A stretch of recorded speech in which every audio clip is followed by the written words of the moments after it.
mountain and valley folds are the two most simplest forms of folding for origami, and you will hear them referred to often. So a mountain fold is when you create a peak with your paper. So it's like a mountain.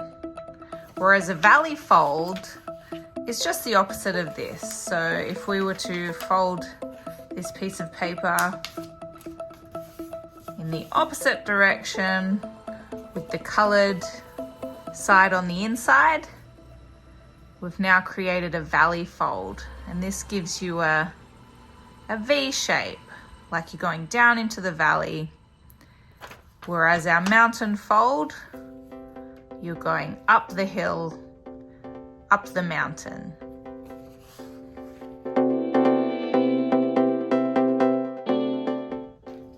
A pleat fold is also a nice simple origami fold.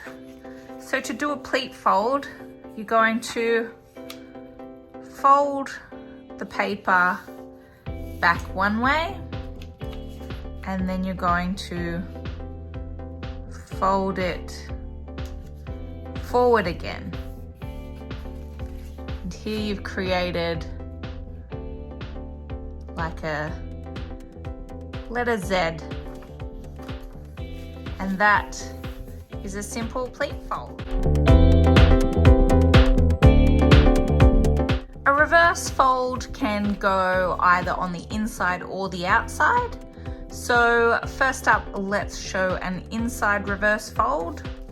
Here I have my paper set up, and I'm just going to fold it down like so and crease.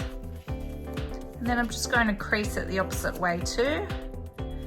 Then I'm just going to open the paper up and then gently use my finger to crease that middle fold down into a valley fold, like so, and bring it all together, and that's an inside reverse fold. What does an outside reverse fold look like? Well, we can start off with the same shape, and I'm just going to valley fold this one back like so. And then we're going to open the paper up again like we did last time, but instead of pushing from that side to turn that mountain fold into a valley fold, we're actually going to bend it back the other way and close that paper up, making our valley fold on top a mountain fold. So you can see the difference here. We've got our inside reverse fold, so it's going into the paper and that's hidden there under the paper. And then our outside reverse fold where it goes back on itself and it's here on the outside.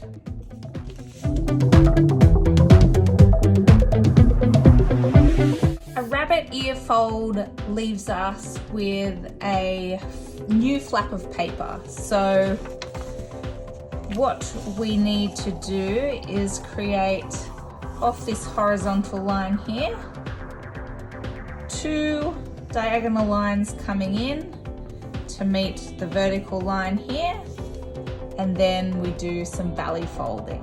So to create our diagonal lines, we're just going to bring this edge down to meet this edge. But what we're doing here is only creasing that in to meet that vertical line in the middle. Then we let it go and bring this edge down to the horizontal line.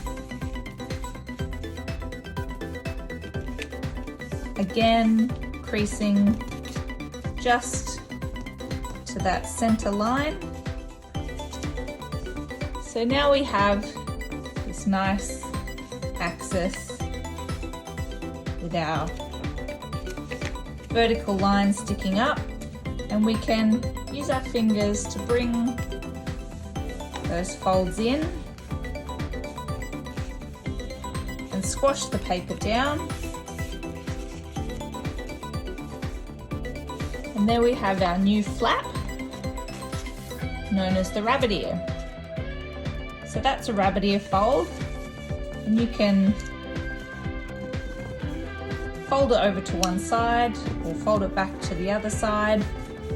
Your instructions, whatever you're following, will tell you which way to fold it.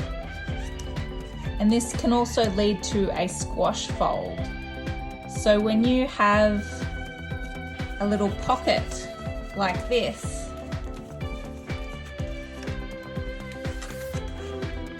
like that little pocket there, you could then squash fold that down like so, and you're just squashing the paper down. So that's known as a squash fold. Another common squash fold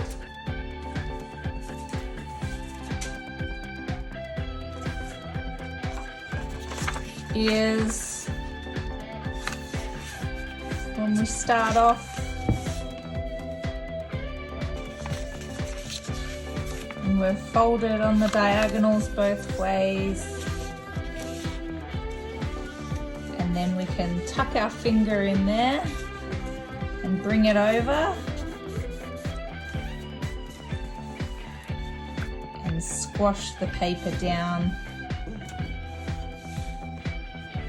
like so. We can do that on the other side as well. Another squash fold.